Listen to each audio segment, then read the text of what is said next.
রোদ চশমা বারবার 3 বার। এবারও কেটে গেল লাইন। কেটে গেল না কেটে দিল? সমর্পণ কি সত্যি তবে সম্পর্কটা ছিঁড়ে ফেলতে চায়? সেলফোনটা হাতে নিয়ে ভুম করে কিছুক্ষণ বসে রইল ঝিকমিক। ক্যান্টিনের ছেলেটা কখন চিকেন চপ রেখে গিয়েছে টেবিলে, ঝিকমিকের ভ্রুক্ষেপ নেই। মাঝে মাঝে আনমনা চোখ চলে যাচ্ছে মোবাইলের পর্দার। অমনি বুকটা কেমন হু হু করে উঠছে। না, শ্রামণীরা যা বলেছিল সেটাই সত্যি। নিঘাত এখন মঞ্জিনীর নৌকায় ভিড়েছে সমর্পণ। আশ্চর্য, এইভাবে ঝিকমিককে ডিচ করলো। এইভাবে টানা 8 মাস ধরে তারা স্টেডি চলছিল। একদিনও তাদের মধ্যে কোনো লড়াই ঝগড়া হয়নি। অকাতরে সে কত কি উপহার দিয়েছে সমর্পণকে। সব কিছু হজম করে বেমালুম অ্যানাকোন্ডা বনে গেল, নাকি অজগর? পেট ভর্তি হয়ে গিয়েছে, এখন আর তাকাচ্ছেই না ঝিকমিকের দিকে। অত দামি একখানা ইতালিয়ান সানগ্লাস কিনে দিয়েছিল সমর্পণকে। টাকাটার জন্য বাবাকে কত টুপি টাপা দিতে হয়েছিল। তার এই প্রতিদান পেল ঝিকমিক? বিশ্বাসঘাতকতা? তোমার আরেক নাম সমর্পণ। ক্যান্টিনে আজ তেমন ভিড় নেই। একে শনিবারের বিকেল, তাই আজ ভারত বনাম পাকিস্তানের ওয়ানডে। কার দায় পড়েছে 4:30 অবধি কোলে বসে থাকা? নেহাত ঝিকমিকের আজ পা সরছে না, নইলে সেও তো কখন হাওয়া হয়ে যেত। বিষণ্ণ মুখে ঝিকমিক চপ ভাঙল। চামচ করে সবে মুখে পুড়েছে, কোত্থেকে হঠাৎ সামনে নিবেদন। উল্টো দিকে বসতে বসতে বলল, কি রে শেঁকো, বিষ খাচ্ছিস নাকি? ঝিকমিক উত্তর দিল না, মুখভঙ্গি করলো সামান্য। এমনিতে নিবেদন ছেলেটা খারাপ নয়, তবে বড্ড বেশি গায়ে পড়া, একটু বোকা বোকাও। ঝিকমিকের উপর তার ভালোই দুর্বলতা আছে। ইন্টু করার জন্য ছোক করছে সারাক্ষণ। মাঝে মধ্যে নিবেদনকে খারাপ লাগে না, আবার কখনো কখনো ওর এই ফেভিকল হালচালে ঝিকমিকের গা জ্বলে যায়। তোর আজ অ্যাপোটাপো নেই? গোলগাল মুখে নিবেদনের চোখ জোড়া পিটপিট করছে। ঝিকমিক গোমরা গলায় বলল, জেনে তুই কি করবি? দাঁত দেখাচ্ছ কেন বস? মনে হচ্ছে মুড ভালো নেই। বুঝিসই যখন পিন মারছিস কেন? তোমাকে ফিউজ দেখলে আমারও যে বুকটা পিনপিন করে বস।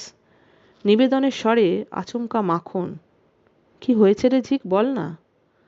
ঝাঁঝালো চোখে একবার নিবেদনকে দেখেই চোখ সরিয়ে নিল ঝিকমিক। আহা, চেপে রেখে লাভ আছে? বরং ঝেড়ে কাশলে মনটা হালকা হয়। বেশি ঘ্যান ঘ্যান করতে হলো না। 2-4 বার বলতেই ঝিকমিকের বুকের ভেতরে জমা বাষ্পটা বেরিয়ে এলো। গড় গড় করে উগরে দিল সমর্পণের সাম্প্রতিক কীর্তিকলাপ। কিভাবে সে ঝিকমিককে ডজ করে করে বেরিয়ে যাচ্ছে। রিভার্স সুইপ মেরে কিভাবে দূরে ঠেলে দিচ্ছে ঝিকমিককে। এখন টিপ কপালি খুশকি চুল মঞ্জিনীর জন্য সমর্পণ কতটা ফিদা, কিছুই জানাতে বাকি রাখলো না। শেষের দিকটা তো গলা রীতিমতো ধরে এলো ঝিকমিকের। ফোঁচ ফোঁচ নাকও টানলো বার কয়েক। নিবেদনও ভারী ব্যথিত হয়ে পড়েছে। কাঁপা কাঁপা গলায় বলল, আমি জানতাম। কি জানতে? এইরকম একটা কিছু পরিণতি হবে। সমর্পণের মতো একটা থার্ড গ্রেড ফ্লার্টে তুই কি করে মজলি? আমি তোকে কতবার সাবধান করেছি, পাত্তাই দিসনি। ঝিকমিক একটুক্ষণ চুপ, নিথর। মনোবেদনাটা নামিয়ে দিয়ে বুকের হু হু ভাব একটু কমেছে বটে, তবু চিনচিন একটা কষ্ট যেন রয়েই গিয়েছে।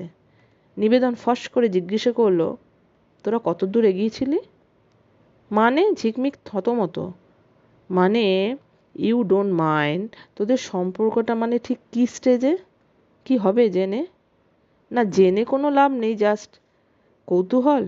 নিবেদন সোজা হয়ে বসল। থাকগে থাক, পাস্ট ইজ পাস্ট। জীবনটাকে তুই আবার নতুনভাবে স্টার্ট কর। আমার আর কিছু ভালো লাগছে না রে, মরে যেতে ইচ্ছা করছে। বালাই ষাট, মরবি কেন? নিবেদন এক গাল হাসল, তারপর গাঢ় স্বরে বলল, ম্যা হুঁ না। নিবেদনের এই কথাটুকুতেই যেন কোনো জাদু ছিল। চমকে তাকিয়েছে ঝিকমিক। এই প্রথম ছেলেটার চোখ দুটোকে গরুর চোখ বলে মনে হচ্ছে না। অর্ধেক চপ ভেঙে নিবেদনের দিকে বাড়িয়ে নিচু গলায় বলল, নে শেয়ার কর। ঝড়ের মতো কেটে গেল 6টা মাস। পার্ট 2 পরীক্ষা শেষ, কলেজ লাইফের ইতি। এখন শুধু রেজাল্টের প্রতীক্ষা। গত 6 মাসে অনেকটাই বদলে গিয়েছে ঝিকমিক। সমর্পণের শোক জুড়িয়েছে অনেকটাই, এতটাই ঠান্ডা যে রীতিমতো সর পড়েছে তাতে। এখন নিবেদনেই তার ছায়াসঙ্গী। দুজনে একসঙ্গে ঘুরছে যত্রতত্র, নন্দন একাডেমি, লেকের পাড়, গঙ্গার ঘাট। মাঝে তো একদিন বিনা কারণে ভিড় লঞ্চে চেপে বেলুড় চক্কর মেরে এলো দুজনে। সারাক্ষণই চলছে কপোত কপোতির মতো সুধা বিনিময়। নিবেদনে বকবক করে বেশি, তবে শুনতে মন্দ লাগে না ঝিকমিকের। মনে হয় এই একটিমাত্র ছেলের চোখে তো অন্তত সে স্বর্গের অপ্সরী। বুঝি বা তার জন্য আকাশ থেকে মস্ত চাঁদটাকে পেরে আনতে পারে নিবেদন। তবু যে কেন হঠাৎ হঠাৎ উদাস হয়ে যায় মন। হয়তো কোনো আইসক্রিম বারে ঝিকমিকের আঙ্গুল নিয়ে খেলা করছে নিবেদন, ঝুপ করে ঠিক তখনই যেন কোথা থেকে এসে হানা দেয় সমর্পণ, সশরীরে নয়, স্মৃতি হয়ে। আহা, সমর্পণটা কি দারুণ ম্যানলি ছিল। 6 ফুট ছুঁই ছুঁই হাইট, চওড়া কাঁধ, বাউন্সি চুল, চোখে চোখ রেখে যখন তাকিয়ে থাকতো, বুকে যেন ক্যাটরিনার দাপাদাপি। মোটর বাইক চালাতো কি জোরে, ঝিকমিক যেন উঠছে, রকেটে করে তাকে উড়িয়ে নিয়ে যাচ্ছে সমর্পণ। এখন মোটর বাইকে সেই ব্যাকসিট মঞ্জিনীর দখলে। স্রেফ গায়ের রং ফর্সা বলে ঝিকমিককে কুনুই মেরে দিল ওই টিপকপালি। কোনো মানে হয়? ঝিকমিকের এই সব ক্ষণিক ভাবান্তরগুলো কিন্তু নিবেদনের চোখ এড়ায় না। এই তো সেদিন বোটানিক্যাল গার্ডেনের অর্কিড হাউসের শুনশান নির্জনতায় হঠাৎ দেখে ভারী অন্যমনস্ক হয়ে গিয়েছে ঝিকমিক। তার চোখ দুটো যেন নিবেদনকে ছাড়িয়ে চলে গিয়েছে অনেক দূরে, অন্য কোনো দেশে। নিবেদনের মেজাজটা ঝুল খেয়ে গেল। বেজার মুখে বলল, এই তোর ব্যাপারটা কি বলতো? কি হয়েছে তোর? মাঝে মাঝে মেঘলা হয়ে যাস কেন? ঝিকমিক আরও উদাস স্বরে বলল, কই না তো। বললেই হলো। নিবেদন ঝিকমিকের কাঁধে হাত রাখলো, জেরার ভঙ্গিতে বলল, তুই এখনও সমু রাস্কেলটাকে ভুলতে পারিসনি তাই না? জোর গলায় অস্বীকার করতে পারল না ঝিকমিক, অস্ফুটে বলল, হয়তো। এরকম করলে তো চলবে না, তোকে ভুলতেই হবে, চেষ্টা তো করছি। ভোলার একটা প্রসিডিওর আছে, অনেক সিস্টেমেটিক্যালি এগোতে হবে। কীরকম? তোদের মধ্যে যে লিঙ্কগুলো ছিল সেগুলো একদম ছিঁড়ে ফেল। তুই তো ওকে একটা অনেক দামি দামি গিফট দিয়েছিস তাই না? ঝিকমিক ফোঁস করে একটা শ্বাস ফেললো। তা দিয়েছি। সবচেয়ে দামি জিনিস কি দিয়েছিলি? ঝিকমিক মনে মনে ভাবল, আমার হৃদয়। মুখে বলল, একটা ইতালিয়ান সানগ্লাস, 1800 টাকার মতো পড়েছিল। গুড। স্ট্রেট সমুর কাছে গিয়ে সানগ্লাসটা আগে ফেরত আন, তারপর ওটা আমায় দিয়ে দে। সমুকে দেওয়া সবচেয়ে দামি উপহারখানা যদি আমি চোখে পড়ে ঘুরি, তবে দেখবি সমুর উপর মোহ আস্তে আস্তে কেটে যাচ্ছে। যা, তা আবার হয় নাকি? হয়, দেখ না ট্রাই করে। 2-1 সেকেন্ড ভাবল ঝিকমিক, বলল, কিন্তু দেওয়া জিনিস ফেরত চাইবো? অফকোর্স। ও যদি তোকে মনটা দিয়েও ফেরত নিয়ে নিতে পারে, তুই সামান্য একটা সানগ্লাস ফেরত চাইতে পারবি না? নিবেদন আরও একটু ঘন হলো ঝিকমিকে। অনুনয় স্বরে বলল, ওই সানগ্লাসটা তুই আমায় এনে দিবি কিন্তু ঝিকমিক, নইলে আমাদের সম্পর্কটা যে দানা বাঁধবে না। ঝিকমিক দ্বিধা মেশানো স্বরে বলল, দেখি। উফ, দেখি নয়, ডু ইট ঝটপট।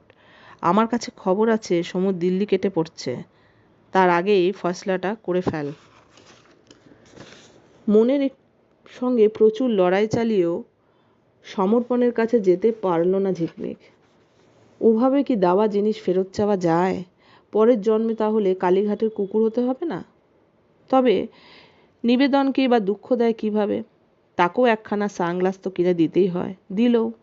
অবিকল একই রকম দেখতে, গায়ে একই ইতালিয়ান কোম্পানির লেবেল, শুধু একটাই যা তফাৎ, জিনিসটা নকল, সস্তার, ধর্মতলার ফুটপাত থেকে কেনা। তা সেই নকল রোদ চশমার দায় নিবেদন বেজায় আহ্লাদিত। আদল নকলে তফাৎ সে থোড়াই বোঝে। রঙিন কাঁচের আড়াল থেকে ঝিকমিকের আনমনা ভাবটাই বা তার চোখে পড়ে কোথায়? দেখতে দেখতে পার হয়ে গেল আরও 3টে বছর। নিবেদনের সঙ্গে ঝিকমিকের বিয়ে হয়েছে সদ্য। ওহো, ঠিক সদ্য নয়, মাস 5 তো হলোই। সিমনা মালানিতে হানিমুন তাদের হয়ে গেছে। এখন দুজনেই মন দিয়েছে কাজকর্মে। হঠাৎ এক বিকেলে সমর্পণের সঙ্গে দেখা। গড়িয়াহাটে শপিং করতে এসেছিল ঝিকমিক। একখানা বাহারি বেডশিট কিনে দোকান থেকে বেরোচ্ছে। সামনে সমর্পণ। পড়ন্ত রোদে চোখে সেই সানগ্লাস। ঝিকমিক পলকের জন্য হচকিত। পাশ কাটিয়ে বেরিয়ে যাবে কিনা ভাবছিল, সমর্পণ রাস্তা আটকেছে। Hi Jhiks, how is life? অজ্ঞতা ঝিকমিককে দাঁড়াতেই হয়, কথাও বলতে হয়। ঝিকমিক পলকা হাসল। মন্দ কি? শুনলাম তোরা বিয়ে টিয়ে করে ফেলেছ। সেই নিবেদনকেই বিয়ে করলে? আলু ভাতে মার্কাটাকে? ভুলটা কি করেছি?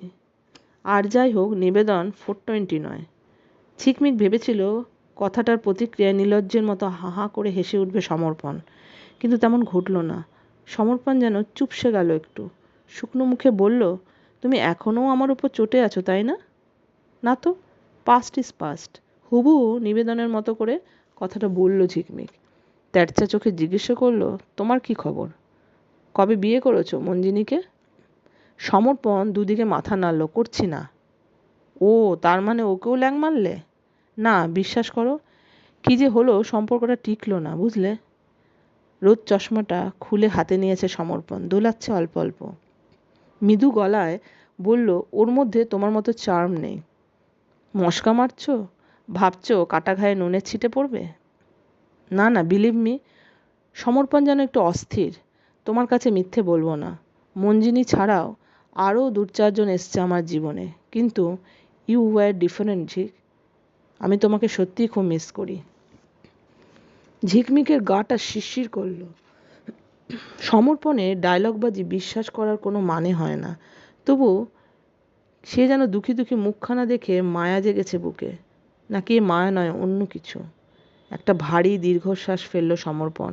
ক্ষণিক দেখল আকাশটাকে, তারপর রোদ চশমাটাকে ফের পরে বলল, বাই দ্য ওয়ে, তুমি নিশ্চয়ই হ্যাপি হয়েছ ঝিক? ঠিক মনে মনে ভাবল, কি করে হবো? আসল রোদ চশমাটা যে তোমার কাছেই রয়ে গেল। গলায় নগল উচ্ছলতার হিল্লোল তুলে ঝিকমিক বলল, আমি ভীষণ সুখী, ভীষণ।